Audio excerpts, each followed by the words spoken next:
Welcome to The Terrible Take, a daily segment telling Steelers Nation what's on our mind. I'm Ross McCorkle. I know a bunch of you are going to get mad at me for suggesting this, but have we collectively downplayed the idea of Ty Simpson in the first round too much? I know he is a one-year starter. I know he got worse as the year went on, but Yahoo Sports had an interesting report about a back injury that hampered him over the back half of the season, starting with South Carolina, which was their 8th game. His first 7 games looked much different than the last 7 games after the injury.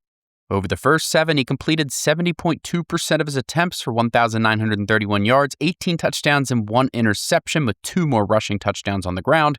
After the injury, his completion rating dipped to 60.4, with 1,383 yards, 8 touchdowns, and 4 interceptions. His rushing production also dipped to basically nothing after the injury.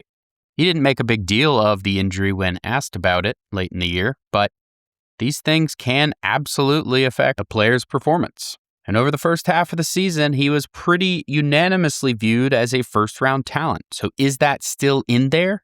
Or should we trust the back half of the season? According to ESPN's Brooke Pryor, the Steelers have, quote, closely watched him this season, and they obviously have a need at the position. I get it. People would rather have a flashy wide receiver, cornerback, safety, some other position. But a quarterback's a quarterback. If you have a chance to get one that could be viewed as a first-round talent, are you really going to pass that up?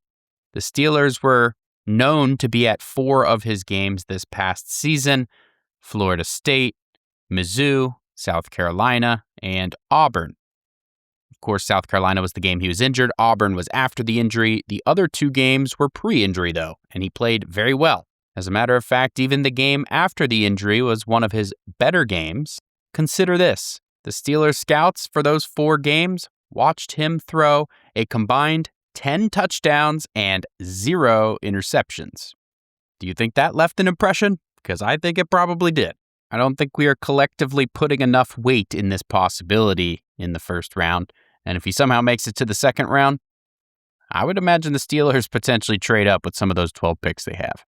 Be sure to follow us at SteelersDepot.com and check out episodes of The Terrible Take every day at 5 p.m. Eastern Time, and check out The Terrible Podcast with Dave Bryan and Alex Kozora every Monday, Wednesday, and Friday.